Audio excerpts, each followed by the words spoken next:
عزیز طالبات السلام علیکم۔ یہ پہلی ویڈیو کا دوسرا حصہ آپ کے سامنے میں جو ہے پیش کر رہی ہوں۔ پہلے حصے میں جو اس سے پہلے جو ویڈیو بنی ہے اس کا جو پہلا حصہ تھا اس میں میں نے آپ کو کارڈ کور کے بارے میں اور فہرست اسباق کے بارے میں آپ کو بتایا تھا، اور ساتھ یہ بھی ہوم ورک میں کہا تھا کہ وہ آپ نے اپنی کلاس ورک کاپی میں لکھنا ہے۔ اب یہ پہلی ویڈیو کا یہ دوسرا حصہ ہے جس میں میں اپنا چیپٹر جو ہے یہ سبق جو ہے یہ مکمل کرنا چاہوں گی، اور اس کے ساتھ ہی میں آپ کے ساتھ یہ شیئر کروں گی کہ یہ جو گھر کا کام میں جو گھر کا کام دیا جائے گا اس کا صفحہ بھی میں آپ کے ساتھ شیئر کروں گی، وہ بھی پھر آپ نے اپنی کاپی پر بنا لینا ہے۔ تو اس کے بعد سب سے پہلے میں شروع کرتی ہوں، پیراگراف نمبر 3 ہے۔ رسول پاک صلی اللہ علیہ وآلہ وسلم جب حضرت خدیجہ کا تجارتی مال لے کر ملک شام روانہ ہوئے تو حضرت خدیجہ کا غلام میسرہ بھی آپ سلم کے ساتھ تھا۔ سفر کے دوران وہ آپ سلم کے اعلیٰ اخلاق سے بہت متاثر ہوا اور تجارت کے معاملات میں آپ سلم کی سچائی اور دیانتداری سے آپ سلم کا گرویدہ ہو گیا۔ گرویدہ کہتے ہیں عاشق ہو گیا یا متاثر ہو گیا۔ اس تجارتی سفر میں رسول پاک صلی اللہ علیہ وسلم کو نمایاں کامیابی ہوئی اور بہت منافع حاصل ہوا۔ حضرت خدیجہ کو اس سے قبل تجارت میں اتنا نفع کبھی نہیں ہوا تھا۔ میسرہ نے آپ سلم کے حسن سلوک اور کاروباری صداقت کی بہت تعریف کی اور کہا کہ اخلاق و کردار کے لحاظ سے اس زمانے کا کوئی نوجوان آپ سلم کی برابری نہیں کر سکتا۔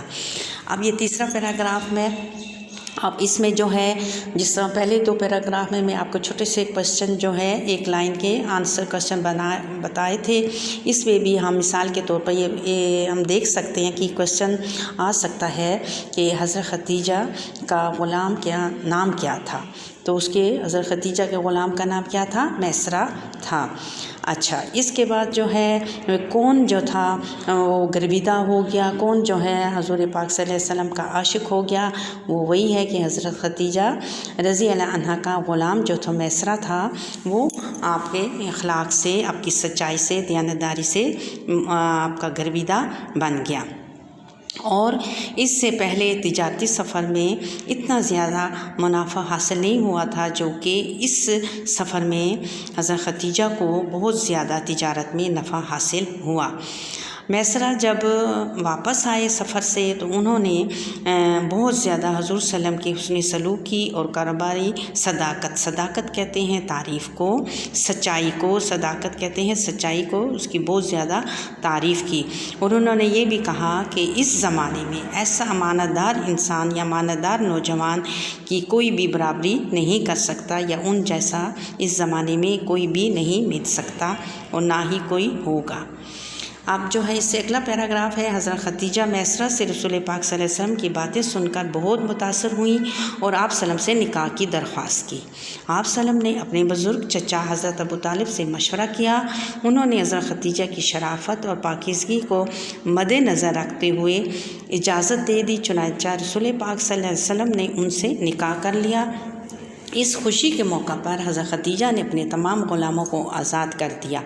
نکاح کے وقت حضرت محمد صلی اللہ علیہ وسلم کی عمر 25 سال اور حضرت خدیجہ کی عمر 40 سال تھی۔ اب بیٹا دیکھیں اس پیراگراف میں بھی جو ہے 2-3 آپ کے کوشچن آنسر بن سکتے ہیں۔ پہلے یہ تھا کہ کس نے نکاح کی درخواست کی، تو حضرت خدیجہ نے جو تھیں انہوں نے خود سے پہل کی اور حضور صلی اللہ علیہ وسلم کو نکاح کی درخواست کی، اور حضور صلی اللہ علیہ وسلم نے جب نکاح کی درخواست کی گئی ان کے آگے تو پھر انہوں نے کس سے مشورہ کیا؟ تو حضور صلی اللہ علیہ وسلم نے اپنے بزرگ چچا حضرت ابو طالب سے مشورہ کیا۔ انہوں نے حضرت خدیجہ کی شرافت اور پاکیزگی کو مد نظر ہوتا ہے سامنے رکھ کر، یعنی کہ وہ بھی جانتے تھے کہ حضرت خدیجہ ایک پاک باز خاتون ہے اور بہت پاکیزہ خاتون ہے، تو ان کی بھی ان کے سامنے بہت زیادہ شرافت تھی، تو اس کو سامنے رکھتے ہوئے انہوں نے نکاح کا جو تھا درخواست تھی اس کو وہ انہوں نے قبول کر لی۔ اور پھر اس کے اس نکاح کی خوشی میں یا اس خوشی کے موقع پر حضرت خدیجہ نے کیا کیا؟ تو انہوں نے یہ کام کیا کہ اس خوشی کے موقع پر انہوں نے تمام غلاموں کو آزاد کر دیا۔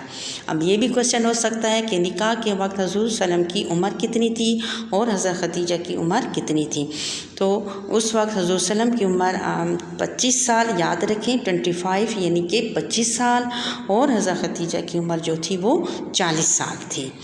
اب نیکسٹ پیراگراف ہم پڑھتے ہیں کہ ام المومنین حضرت خدیجہ الکبریٰ رضی اللہ عنہا نے نبی کریم صلی اللہ علیہ وسلم کے ساتھ زندگی کے 25 سال گزارے۔ کتنے سال گزارے؟ انہیں حضور صلی اللہ علیہ وسلم کے ساتھ 25 سال گزارے۔ انہوں نے شوہر اور محبت کا حق جس طرح ادا کیا، تاریخ میں ایسی مثال کم ملتی ہے۔ شادی کے بعد انہوں نے اپنی ساری دولت آپ صلی اللہ علیہ وسلم کے قدموں میں ڈال دی اور اجازت دی کہ آپ صلی اللہ علیہ وسلم جس طرح چاہیں اس سے خرچ کریں۔ اس طرح حضرت خدیجہ کی دولت غریبوں اور حاجت مندوں کی مدد پر صرف ہونے لگی۔ رسول پاک صلی اللہ علیہ وسلم اس دولت سے قرض داروں کو قرض سے چھٹکارا دلاتے، یتیموں اور مسافروں کی مدد فرماتے۔ تو بیٹا آپ اس میں بھی دیکھیں کہ انہوں نے کتنے ام المومنین حضرت خدیجہ نے کتنے سال زندگی کے ان کے ساتھ گزارے؟ 25 سال۔ پھر انہوں نے اس طرح اپنے شوہر کی خدمت کی کہ اس کی مثال جو ہے تاریخ میں نہیں ملتی۔ اس کے علاوہ حضرت خدیجہ چونکہ ایک مالدار خاتون تھی تو انہوں نے اپنی ساری دولت حضور صلی اللہ علیہ وسلم کے آگے پیش کر دی اور کہا کہ جس طرح چاہیں جیسا چاہیں آپ اس دولت کو استعمال کر سکتے ہیں۔ تو ظاہر ہے حضور پاک صلی اللہ علیہ وسلم نے ان کی ساری دولت جو تھی وہ غریبوں میں، حاجت مندوں میں، ان کی مدد کرنے میں صرف کہتے ہیں خرچ کرنا۔ پینسل، امید ہے آپ کے ہاتھ میں پینسل ہوگی اور آپ مشکل الفاظ کے ساتھ پر جو ہے وہ معنی لکھ رہی ہوں گی۔ تو صرف کا معنی ہے خرچ، تو وہ ساری جو دولت تھی وہ غریبوں پر صرف ہونے لگی۔ اس کے علاوہ پھر اگلا پیراگراف ہے ام المومنین حضرت خدیجہ ہر معاملے میں رسول پاک صلی اللہ علیہ وسلم کی رفیق کہتے ہیں ساتھی اور ہم خیال تھی انہیں وہی بات پسند تھی جو آپ صلی اللہ علیہ وسلم کو پسند تھی۔ رسول پاک صلی اللہ علیہ وسلم غار حرا میں اللہ کی عبادت کرنے جاتے تو اکثر پانی اور ستو لے کر چلے جاتے اور رات بھی وہیں قیام فرماتے۔ حضرت خدیجہ وہاں بھی آپ صلی اللہ علیہ وسلم کا آرام کا خیال رکھتی، یا تو آپ صلی اللہ علیہ وسلم کو بلوا لیتی یا کھانے پینے کا سامان وہیں بیچ دیتی۔ اسی زمانے میں حضرت صلی اللہ علیہ وسلم کو سچے خواب نظر آنے لگے۔ آپ صلی اللہ علیہ وسلم حضرت خدیجہ کو بتاتے تو وہ فوراً یقین کر لیتی۔ اب اس پیراگراف میں بھی حضرت خدیجہ کی جو ہے خدمت کے پہلو بتائے گئے ہیں کہ وہ کس طرح رسول پاک صلی اللہ علیہ وسلم کا خیال رکھتی تھیں اور ان کے کھانے پینے کا انتظام رکھتی تھیں، ان کے آرام کا خیال رکھتی تھی، کھانے پینے کا خیال رکھتی تھیں۔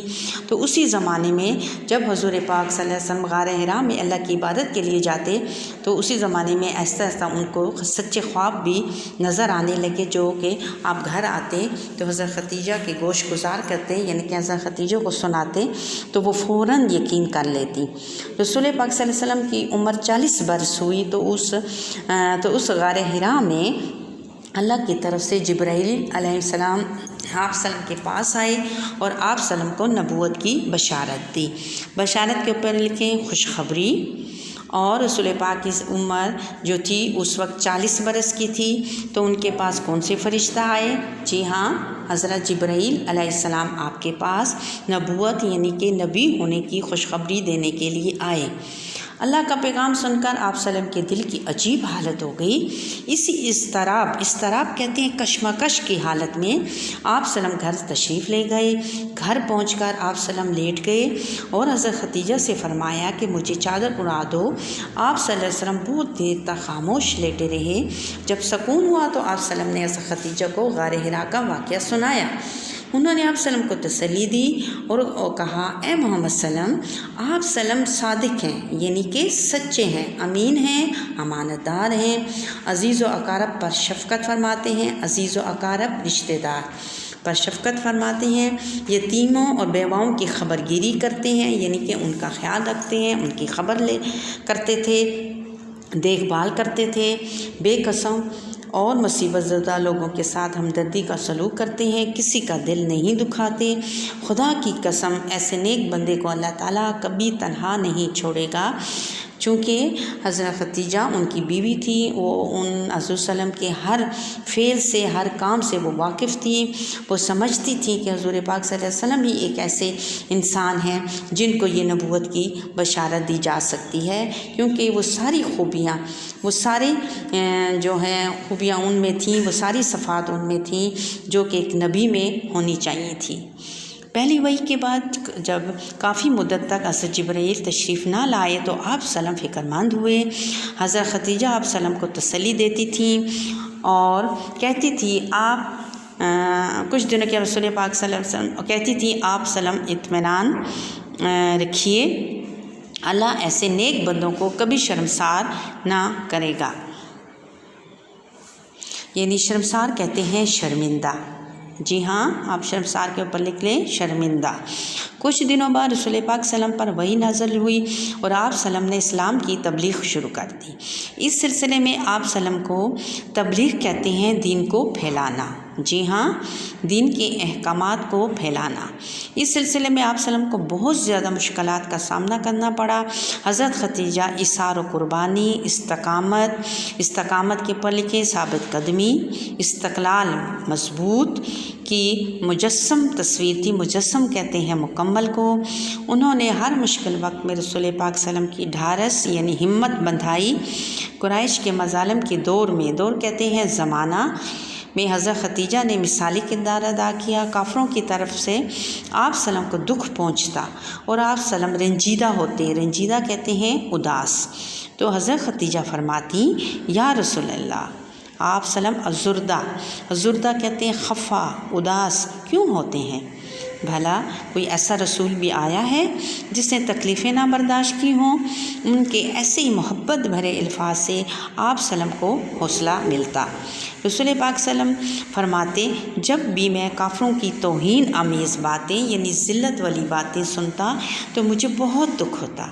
میں اس کا ذکر ختیجہ سے کرتا، وہ حوصلہ بڑھاتی، میرے ساتھ محبت سے پیش آتی، اس رویے کہتے ہیں برتاؤ سے مجھے بہت تسکین ہوتی۔ تسکین کہتے ہیں تسلی کو۔ حضرت صلی اللہ علیہ وسلم نے حضرت ختیجہ کی قربانیوں کا ذکر ہمیشہ شاندار الفاظ میں کیا۔ جب تک آپ کی زندگی رہی آپ نے ہمیشہ حضرت ختیجہ کا ذکر جو ہے وہ ہمیشہ تعریفی انداز میں کیا۔ حضرت ختیجہ مجھ پر اس وقت ایمان لائیں جب لوگوں نے مجھے جھٹلایا۔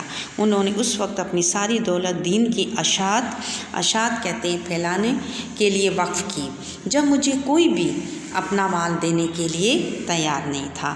بیٹا یہ یہاں آپ کا پھر اگلا پیراگراف ہے، اس کے لیے آپ جو ہے صفحہ نمبر 9 نکالیں، آخری پیراگراف ہے، اس میں یہ ہے کہ ام المومنین حضرت ختیجہ اپنے دور کی خواتین میں سب سے افضل ہے۔ افضل کہتے ہیں اعلیٰ۔ حضرت ختیجہ کا مرتبہ بہت بلند ہے، مرتبہ مقام، ان کی عظمت کہتے ہیں بڑائی کو، کا اس سے بڑا کیا ثبوت ہوگا کہ ایک دفعہ رسول پاک صلی اللہ علیہ وسلم نے حضرت ختیجہ سے فرمایا حضرت جبرائیل علیہ السلام آپ کے پاس اللہ تعالیٰ کا سلام لائے ہیں اور جنت میں ایک ایوان کہتے ہیں محل کو کی بشارت دی ہے۔ بشارت کہتے ہیں خوشخبری کو، ایوان کہتے ہیں محل کو، جو خالص موتیوں کا ہوگا۔ اللہ جس پر خود سلام بھیجے اس کی نیکی اور بزرگی کا اندازہ کون لگا سکتا ہے۔ یہ جو آخری پیراگراف ہے یہ واقعی حضرت ختیجہ کی عظمت کی دلیل ہے کہ واحد انہی کے لیے حضرت جبرائیل علیہ السلام اللہ کا پیغام لے کر آئے تھے اور انہوں نے کہا تھا کہ اللہ تعالیٰ نے ان کے لیے جنت میں ایک محل کی بشارت دی ہے جو کہ خالص موتیوں کا ہوگا، اور وہ اللہ ہی خود اس پر سلام بھیجتے ہیں، اور ان کی نیکی اور بزرگی کا اندازہ پھر اس بات سے کون لگا سکتا ہے۔ تو عزیز طالبات یہ آپ کا یہاں چیپٹر جو ہے یہاں یہ مکمل ہو جاتا ہے۔ امید ہے آپ نے گھر میں بھی اس کی پڑھائی کریں گی، اور اس کی جو پہلا حصہ اس ویڈیو کا تھا جس میں میں نے آپ کو ہوم ورک دیا تھا کہ آپ نے جو ہے فہرست اسباق جو ہے اردو الف اور اردو بے کا کام جو ہے اپنی نیٹ کاپی پر کرنا ہے، اور اس سے پہلے جو ہے کارڈ کور جو ہے کاپی کا وہ بھی آپ نے مکمل کمپلیٹ کرنا ہے۔ اس کے بعد جو ہے اگلا پیج جو ہے آپ نے اس طرح کا اسکیچ بنانا ہے جو آپ کو نظر آ رہا ہے، اس پر آپ نے مئی گھر کا کام لکھنا ہے۔ تو جب ہم نیکسٹ ویڈیو ہم شیئر کریں گے، بتائیں گے آپ کو، تو پھر اس میں ہم آپ کو بتائیں گے کہ آپ نے کیا کرنا ہے۔ مئی کے گھر کا کام آپ نے ایک پیج اس کے لیے کرنا ہے، اور اس کے لیے آپ جو ہے مشقی خاکہ جو آپ کو بھی اسکرین پر نظر آ رہا ہے، اگر یہ بھی آپ تیار کر سکتے ہیں تو آپ کے لیے آسانی ہوگی، تو یہ بھی آپ نے تیار کر لینا ہے۔ اور اس کے بعد جو آپ کو مئی گھر کا کام ملے گا یا مئی ٹاسک ملے گا وہ نیکسٹ ویڈیو میں ہوگا، جو آپ نے پھر اس سے آگے اپنی اسی کلاس ورک کاپی پر کرنا ہوگا۔